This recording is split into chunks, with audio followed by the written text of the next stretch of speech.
এই একটা পাপ যদি কেউ না করে ইনশাল্লাহ সে জান্নাতে যাবে। যতই পাপ করুক না কেন। বাসায় মা বোন যারা আছে অনেকেই দেখা যায় চুল আশ্রয়, চিরুনি পরে গেলে বলেই আজকে মেহমান আসবে। কি আসবে আজকে? মেহমান আসবে আজকে বললে শিরক। বাসা থেকে বের হচ্ছেন, আপনার পাঞ্জাবিটা একটু আটকে গেছে, আপনার স্ত্রী বলছে একটু বসে যান, অমঙ্গল হতে পারে, বসেন।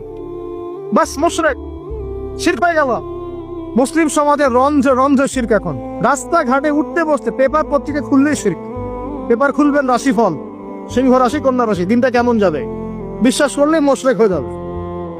রাস্তার পাশে টিয়া পাখি দিয়ে ভাগ্য পরীক্ষা করছে, হাতটা দেখে নেন তো ভাই কি আছে, বললেই শিরক হয়ে যাবে। আংটি বিক্রি করছে, আংটি বললেই রোগ ভালো হবে, হাতে দিল রোগ ভালো হবে এই উদ্দেশ্যে, মুশরিক। হাতে দিয়েছে রোগ ভালো হবে, আমার ডায়াবেটিস ভালো হয়ে যাবে, বিসমিল্লাহ, ব্যাস মুশরিক, নাউজুবিল্লাহ। এই আকীদা নিয়ে পড়লেই মুশরিক। মুসলিম সমাজে অহরহ শিরক আছে। আর আবু জেহেলের যুগে কি ছিল ভাই? আবু জেহেলের যুগে অনেকদিন বলেছি মেজর 5টা সমস্যা ছিল। কয়টা? মেজর 5টা, মাইনর সমস্যা অনেক, মেজর 5টা। এক, আবু জেহেলের যুগের বেশিরভাগ মানুষ শিরক করতো। কি করতো ভাই? লাত, উজ্জা, হবল, মানাত এইসব মূর্তি পূজা করতো।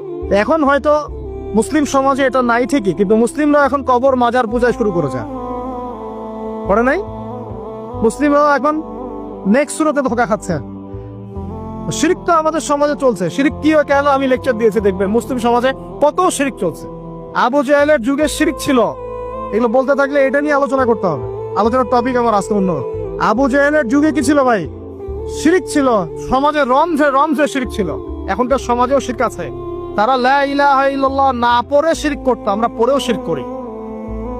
আল্লাহ পাক আমাদের সবাইকে শিরকের পাপ থেকে হেফাজত করুন বলিয়া।